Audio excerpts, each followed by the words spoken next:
English Slice, Episode 5, How to Find Yourself. Hi, this is the English Slice. Today we have a special episode. No subway rides, no coffee orders, just a real talk. What about? About how to find yourself, or at least how to start looking. And with me today is my good friend Oscar. Hi. Hi, I'm happy to be here, but to be honest, I still don't really know who I am, so this topic is perfect. Great, then you're in the right place.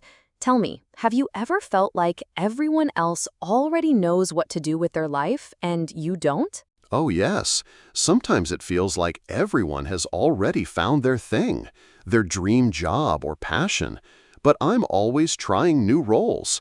Recently, I started a course to become a software tester. IT, it's popular now. But by the third module, I just wanted to run away. All those numbers and logic, it wasn't for me. Run, Forrest, run!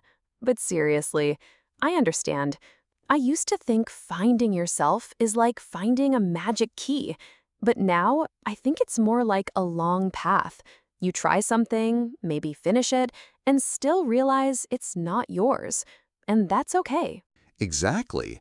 At first, I felt bad, like I gave up too soon. But then I thought, why finish something that doesn't feel right? Although I know you usually like to finish what you start. True.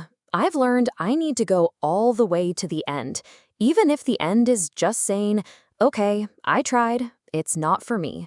Only then can I move on with peace. You know what makes it harder? Social media. It looks like everyone else is doing great. One has a fashion brand, another lives in LA and makes podcasts. And I'm also learning and growing. I have things I'm proud of. But still, it doesn't feel like I found myself. Sometimes I think, is it real or just a nice Instagram story? I'm sure many people feel the same. We only see the final picture, not the behind the scenes. And that hidden part, it's often full of doubts too. Yes, sometimes I don't even feel jealous of success. I feel jealous of the confidence. That feeling of, I know what I'm doing. I don't always have that. But the fact that you're still searching and not ignoring what you've already done, that means a lot. I stopped waiting for a big aha moment. Like in movies, you sit, then bam, everything becomes clear. Real life is quieter. I just started doing things. Trying, failing, finishing small things, and that gave me a bit of balance. I think my first real click was when I allowed myself to say no. I don't have to follow the right path. Like, yes, IT is popular, but I didn't feel alive doing it. Letting go of that was a step forward too. Yes, we're often afraid to stop because we already spent time and energy, but staying in the wrong place is worse. Sometimes the brave thing is to walk away. Before, I thought finding yourself was one big destination. Now I think it's a journey. And sometimes you stop and think, this feels good. I'll stay here for now. Exactly. And with each of those "this feels good" moments, the path becomes more clear. You're not lost anymore. You're building your own direction, step by step. You don't always need to know who you are. Sometimes it's enough to just do something that makes you feel alive. I picked up the guitar recently. I'm no Johnny Cash, but it brings me joy. That's great. I started painting, not to become an artist, just because I like it. When you do something just for yourself, every day feels lighter. Even on bad days, I try to add something nice. A run, good coffee, or learning something new. Not because I have to, just as a small gift to myself. And it's so important not to wait for weekends or holidays to feel alive. Most of life happens in the routine, so if we can enjoy it, that's a real superpower. You know what else helps? Discipline.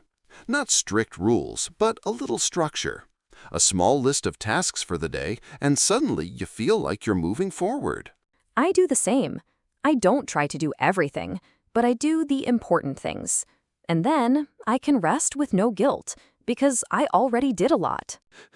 Yes, that feeling of, I've finished my list, now I can officially do nothing. Amazing! And no guilt. The only problem is, on the days I plan to fully relax, I sometimes feel nervous. Like, am I wasting time? That's something I want to fix. Learning to rest is also part of the journey. Totally. Rest is not a break from life, it is life. If we don't rest, we lose energy and joy. So true. And even doing nothing can be on the list, just at the bottom. But still, when I do nothing, I sometimes feel anxious, like the whole world is doing better things, building a startup, writing a book, learning Japanese.